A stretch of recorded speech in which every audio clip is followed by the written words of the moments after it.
He's a multi-instrumentalist. He can rip a solo on the organ. He can shred on the electric guitar. He can even sit down behind the drums and give you a beat. I don't know if you guys remember the music video, but they had scenes where he was playing every instrument. He was on the drums and the keys and the guitar. I mean, he's basically like a human sampler, like, because he's that good.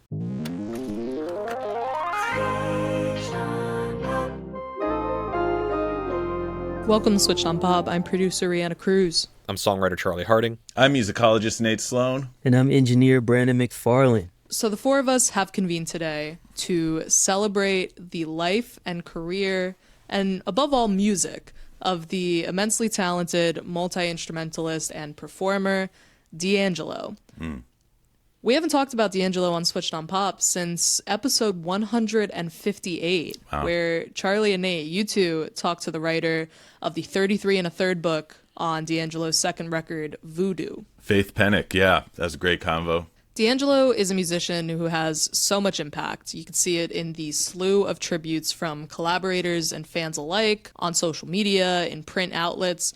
And since we are all fans to varying degrees, today is going to be all about D'Angelo.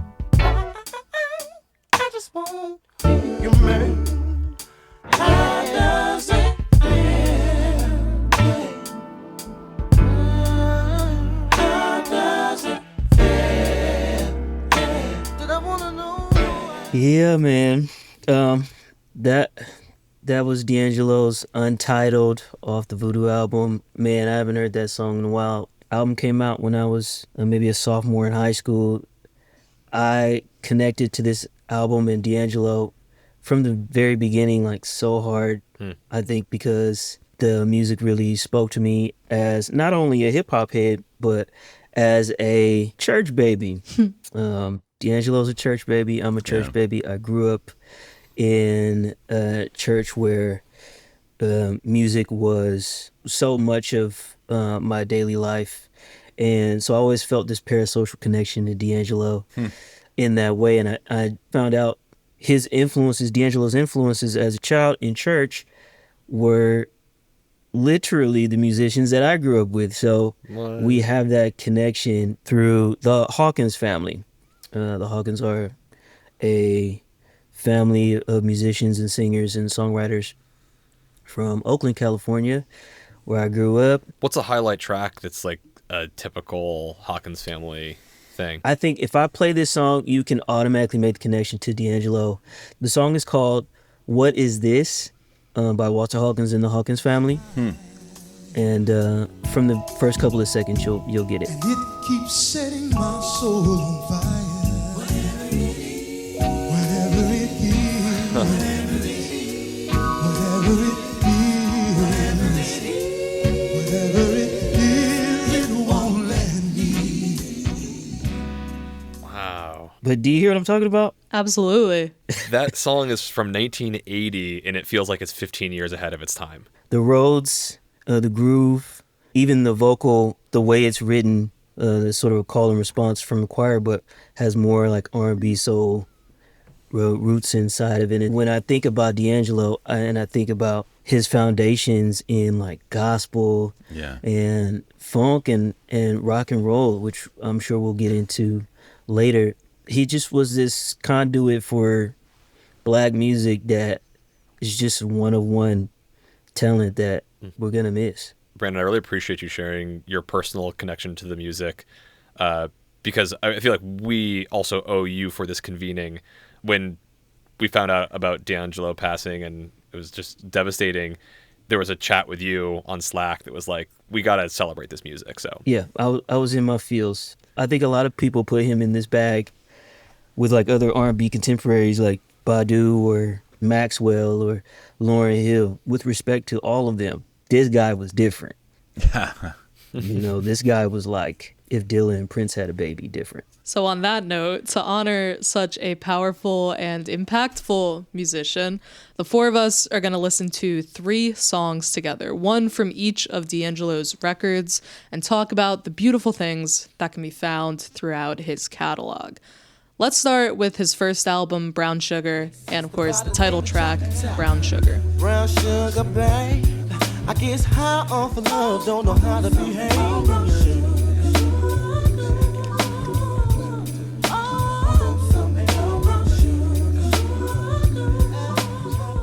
Immediately, we got so much cooking here. It's crazy. First song off of his first record, and he's coming out of the gate hot.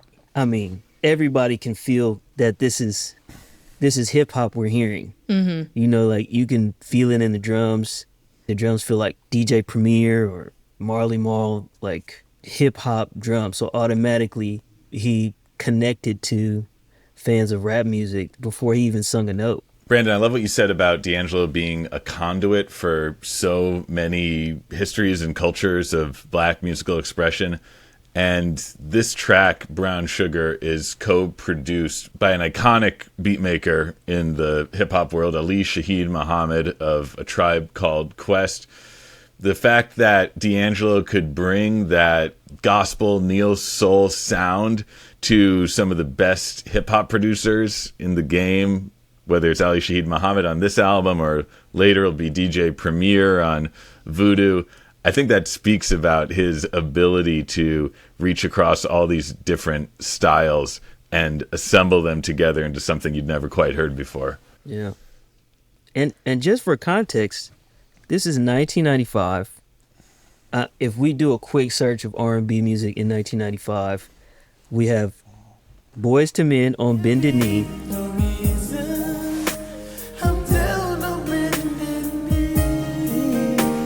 We have Waterfalls.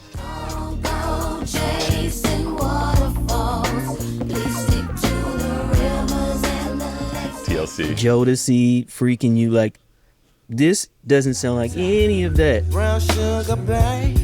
I guess high off of love, don't know how to behave.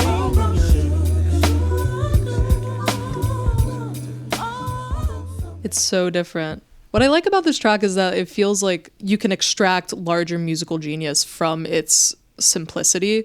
Like right off the bat, this is a storytelling song. Like the first line from the jump, let me tell you about this girl.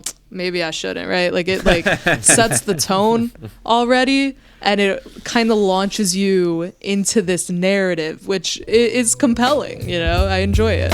Let me tell you about this girl. Maybe I should. I met her in Philly, and her name was Brown Sugar. See, we be making love constantly. That's why my eyes are a shade blood burgundy. The way that we kiss isn't like any other way that I be kissing when I'm kissing. What I'm missing, won't you listen? Brown sugar, babe. I guess high up your love, I don't know how to behave. Okay, so we have the narrative part of it, but we also have his flow. Yeah. That he is singing, yet he has a very strong sort of rap hip-hop sensibility.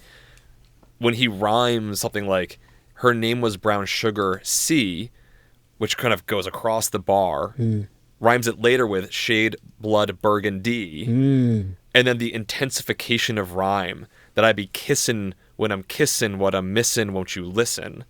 Clearly he's listening to the Notorious B.I.G. as much as he's listening to Marvin Gaye and all the great old soul heroes. I mean, even the beat, if we take the beat and really break it down, this is a loop. This is maybe a 4-bar loop.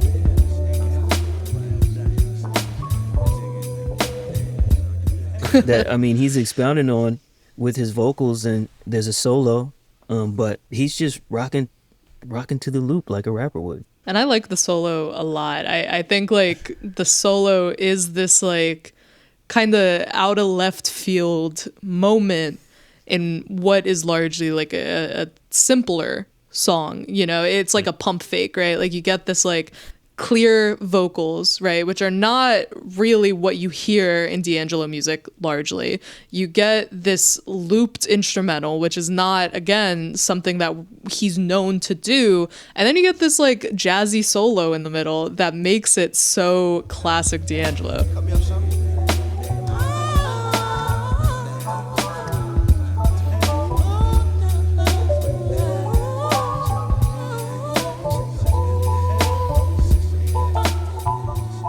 There's a nice triple meaning of Cut Me Up Something. Obviously, this is a song about cannabis, but it's also... Not so obvious to, a 15-year-old Nate Sloan vibing to this song. back in the day. I don't know if Brandon, you were more clued in than I was, but I was like, oh, this song is about a girl. No hidden meaning here. And it's only now listening to him like, oh, his eyes are a shade blood burgundy because he's high. No, Nate, I'll admit, I had no knowledge of the metaphor at, this is 1995, so what am I, 9? So me and you are together there. But also he's cutting up a record and he's cutting a solo. Really nice triple meaning.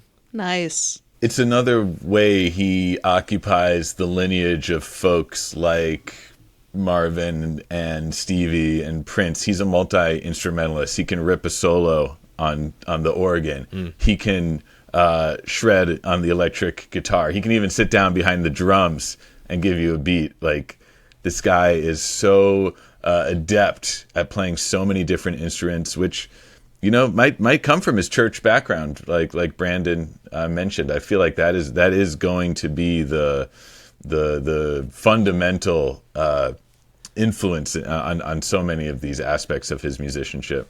Yeah, I don't know if you guys remember the music video, but they had scenes where he was playing every instrument. He was on the drums and the keys and the guitar, and I was just like, wow, did he really play all of them? And I mean, he's basically like a human sampler, like, because he's that good.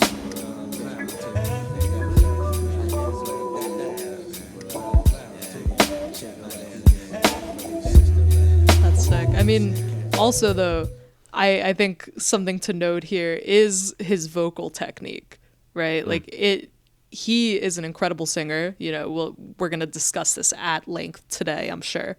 But there's a special a cappella edition of Brown Sugar that was released on the deluxe of the album. And you could really hear the technique that he's delivering to these vocals. It's so cool. Brown sugar, babe, I guess high off your love, I don't know how to behave. Brown sugar, I want some of your brown sugar. A lot of folks might notice the falsetto first and the amazing performance of it all. The first thing I notice is that there's still a rhythmic pocket when you're only hearing the a cappella. Like, I can almost hear the whole track. He's carrying so much identity of the song just in the voice. Yeah, so a choir of one, truly, like inside of the beat. He usually hides behind the beat. And so, yeah, whatever choice this was, it's amazing. And yeah, what he can do with falsettos and stacking harmonies is unmatched, man. It's awesome. Brown Sugar was released in 1995, as we said earlier, and 5 years later, D'Angelo released his heavily anticipated follow-up record, goes to #1, does gangbusters, the album Voodoo. Yeah. I think it makes sense to zero in on D'Angelo's cover of Roberta Flack's song Feel Like Makin' Love.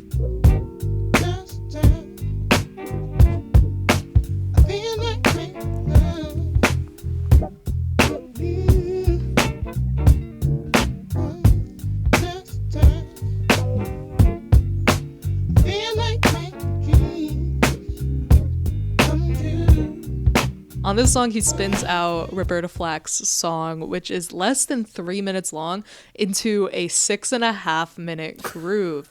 It's nuts. If you listen to the original Roberta Flack song, you could see how much D'Angelo transforms this song into being his. Ooh, that's the time. I feel like making love to you. That's the time.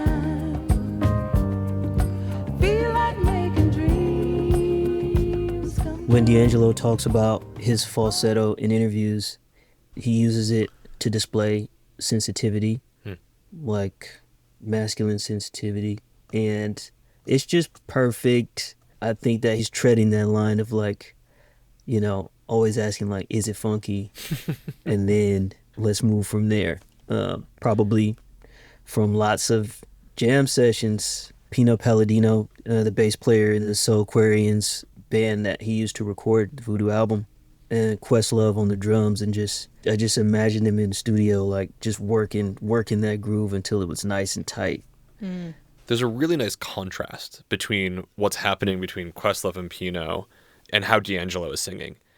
D'Angelo is bringing the lush, sensitive side of the original Roberta Flack, but the way that the drums and the bass punch and command attention in the track, there's a more assertive, really sort of strong quality to those drums set against his vocal, also then the horns, which are just like so gentle. The contrast of strength and gentleness that you hear in this track is very potent and powerful.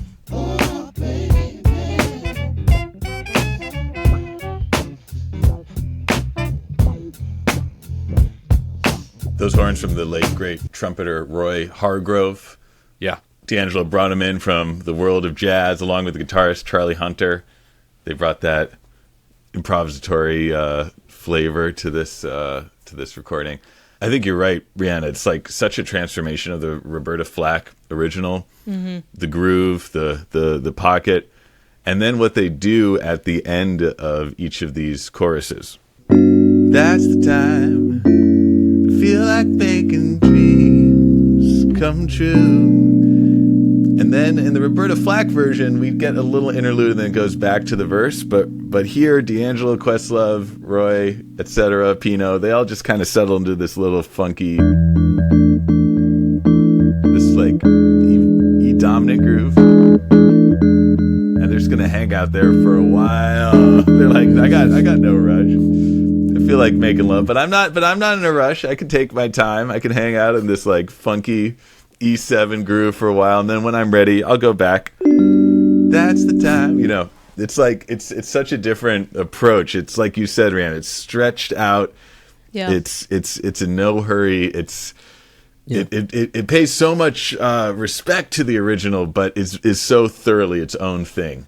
Yeah, I think if I can combine Roberta Flack's version with like a Parliament funkadelic song, like.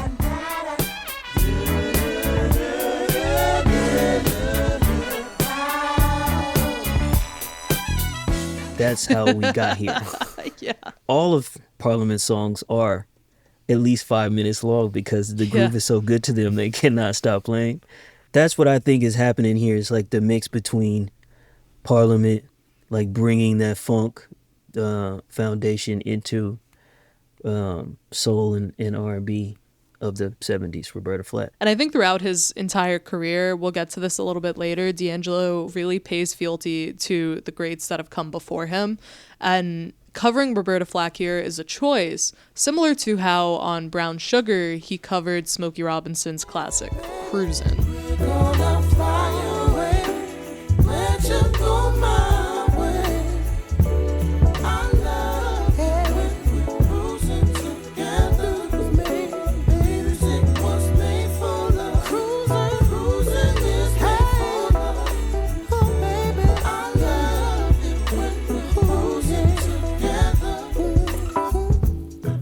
The stacks being called in response, this is all like gospel foundation stuff, and it just, I light up anytime I hear it because it's of that lineage.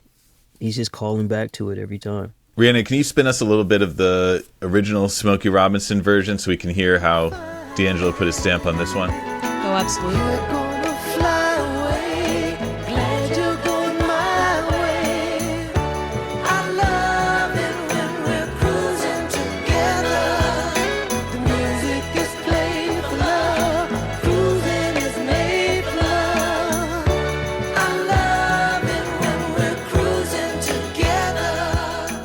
One of the greatest choruses of all time, I think. Transformative.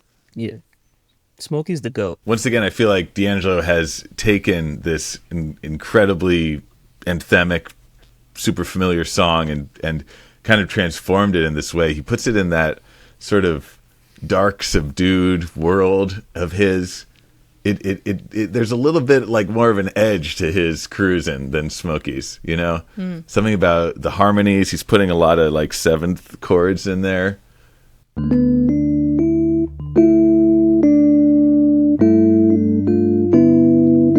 Like he's putting a little bit of an edge in it that's missing in the Smokey version.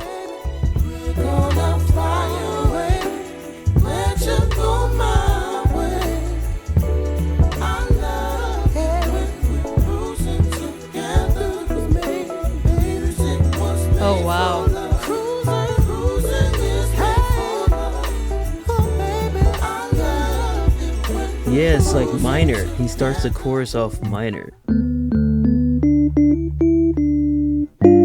That's crazy. Yeah. So it's like cruising is made for love, and then he does these crazy harmonies, something like that, right? It's like, Nice. Yeah. actually, that's more. There it is. No, we're in church. No, there's a church. It's still smoky, but there's just that little extra, sauce on top. These songs that he's covering, right? Feel Like Making Love, which came out in 1975, Cruisin', which came out in 1979, they have very vocal forward productions. The vocal is intelligible and it's at the front of the mix. Something that is present throughout D'Angelo's catalog, and you could hear it on his cover of Feel Like Making Love, it's his voice is not at the front of the mix, it's in the middle of the mix, right? And I saw somebody call D'Angelo, quote, mumble R&B, because you can't really tell what he's saying a lot of the time by design. Like, there's a lot of ad-libs, a lot of percussive vocals buried in the mix here to create an immersive vocal environment. I think that's the running joke. Like, there's some certain songs I still don't know the lyrics to. And had this not been a cover, I probably wouldn't know the lyrics to this one either. It's just like, who knows? I read an interview with Sam Sanders talking to the literal engineer of Voodoo, who was like, I, to this day, don't even know what he was saying in that room. And that guy engineered the record. Like, it's so by design. It's remarkable. That's Russell Elevado, and he and D'Angelo did things to make his voice sound even harder to understand. Like, D'Angelo would record to tape, and then they would speed it up using a Varispeed player, so his voice would sound kind of high and a little chipmunkified, Wow. making it even more difficult to understand. Then he would layer that in with like his low bass notes, and so when you put it all together, you're like, where is D'Angelo? What is he saying? But I think you're right. I think he's trying to obscure the words in order to immerse you in his sound world. There's a lot of things buried in there, and I think, Brandon, you called him a one-man choir before. It's very clear that that's his intent. If you listen like about 2.5 minutes into Feel Like Making Love, you could hear all of these people. It sounds like there's people in the studio, but I know it's just D'Angelo layering his vocals over and over again.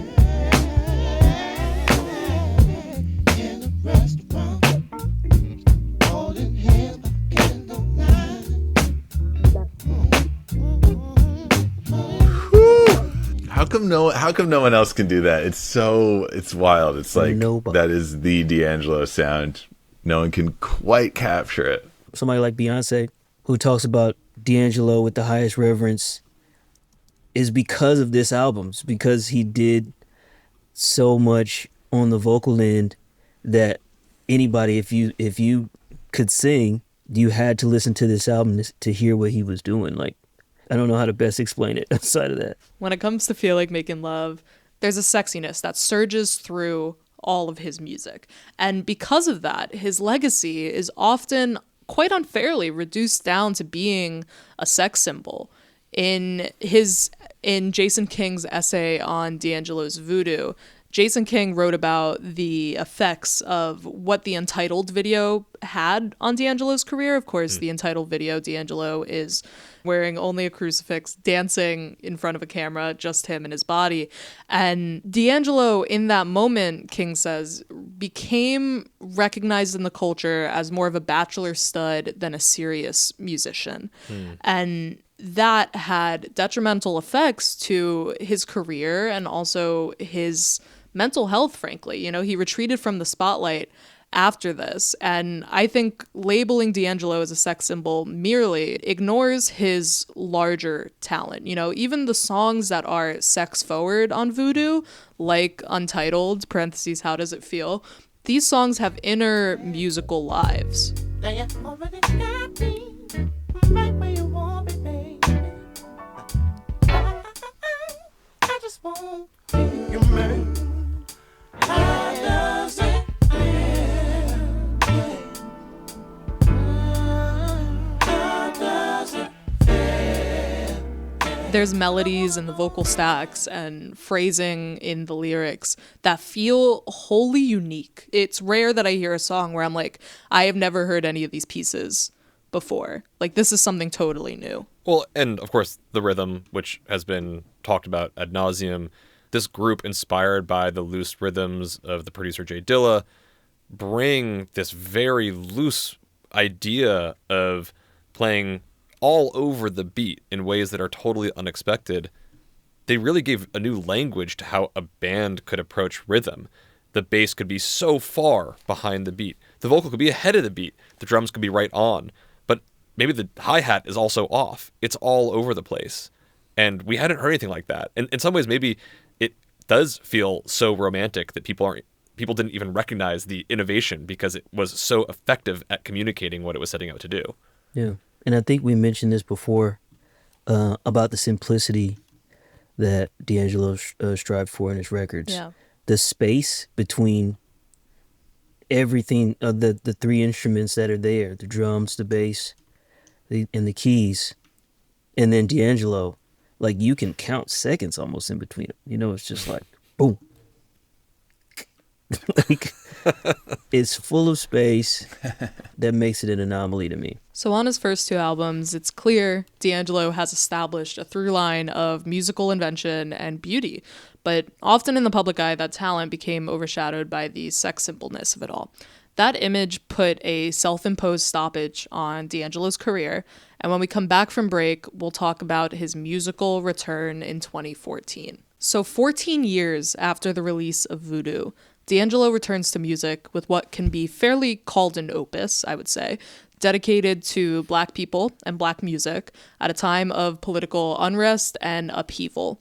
That is the album Black Messiah, D'Angelo's most political and expansive record. He released it in 2014, and in the liner notes, D'Angelo says that the album is inspired by people rising up in Ferguson and in Egypt and in Occupy Wall Street and in every place where a community has had enough and decides to make change happen. So the album carries this message, but at the same time, the record serves as a genre-spanning reflection of the Black music canon, while centering D'Angelo's all-encompassing musicality. Both of those things, the message and the music, can be heard on the track The Charade.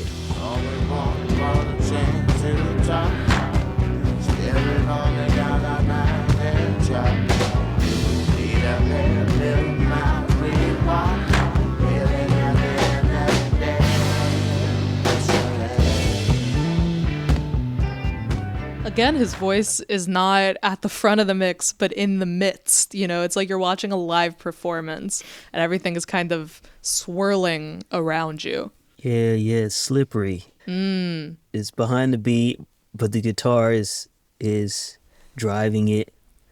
But then the chords in the guitar, you can't really get a hold on. But the harmonies are already there, like the P-Funk style, like with the pitched up stuff happening with D'Angelo's voice. It comes at you very fast. There's also a sitar on the hook. I don't know if you all clock that, but the sitar that kind of fades in and out with this little riff throughout.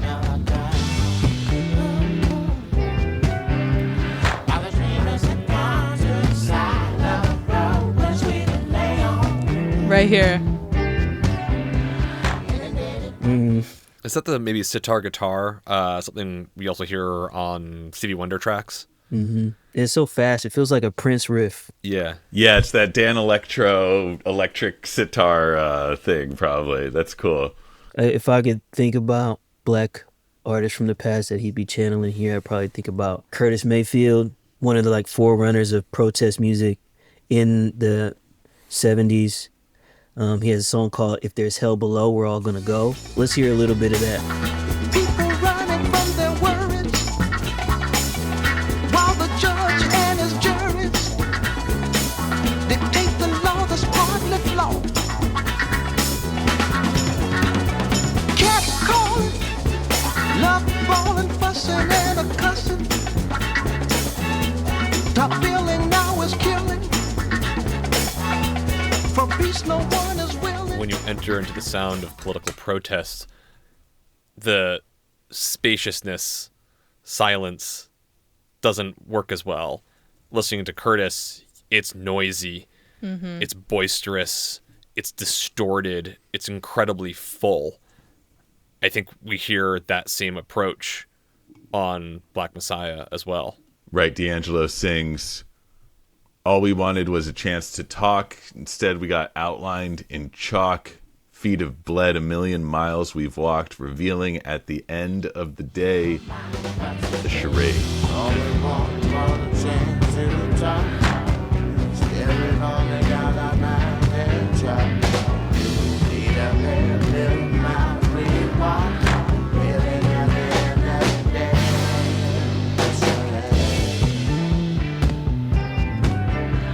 Perpetrators beware. Something so beautiful about this song that I'm realizing as we're listening to it together is that it's so murky and dark, right, as we've been saying, but the sitar hook adds a little bit of levity and it brightens the space in a way that feels like an auditory glimmer of hope, right? Like he's singing about these things that are dark and sad and talking about how Black people have walked so long, and he uses the words relegated to savages. And yet you have this little glimmer in there, in that stands above the mix. That's like doo, doo, doo.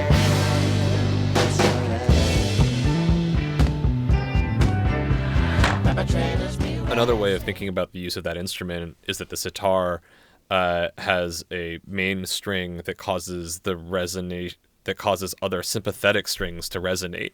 So this might be a bit of a reach, but it's kind of like people listening to his message and the sitar resonating as other voices are hearing that message. The message is also crowded and hard to hear, just like his vocals often are. It's very fitting in this track because isn't that the nature of protest, is that your voice is so often being drowned out, and yet there are those sympathetic resonating voices along with him. I would say that wouldn't even be a reach, considering how skilled a musician and artist he was, being able to make you feel even before the words kind of resonate with you. Listening to this song, I mean, it's fitting. It's like it feels like something that should be listened to in a group. There's a communal element to it. Again, with the mixing, it feels like you're watching a performance of it on the street. And there's so many vocals layered in there. It feels like you're in the middle of a crowd. He's reaching to the people listening to the song and galvanizing them to march with him.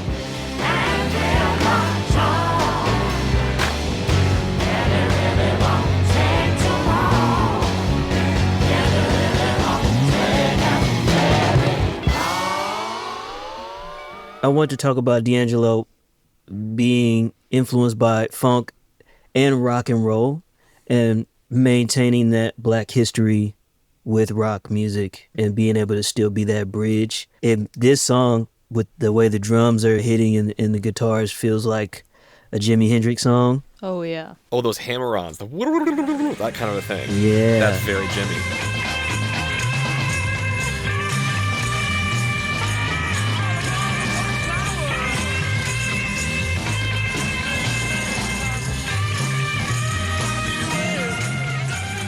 I have to believe that he was influenced by Jimmy to make some of the songs on this Vanguard album. And even on this, though, we're hearing like vocals buried underneath the guitar. Like Jimmy's still singing, but the guitar is at the front of the mix. It's crazy. I can see D'Angelo listening to this and feeling very inspired on multiple fronts. Gosh, we have the church. We've got rock and roll.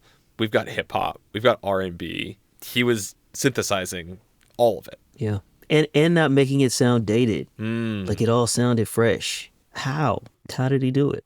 And I guess that's the question that we leave here with today. How did D'Angelo do it? These are just a few selections from D'Angelo's all too small catalog. He only released 3 albums in his lifetime, so it's a finite amount of work. And with his passing, we are losing not just a creator of beautiful music, but as we've spoken about, an instrumentalist and an innovator. Yeah. Someone who understood the idea of a groove more than perhaps any other musician this century. I'm not sure that there's anybody that can take his place in the canon, because D'Angelo is so singular and on another planet in terms of talent and vision. I think it's really appropriate that the closing of Black Messiah ends with a song in another life, and it feels like almost a little send-off. It's too prescient.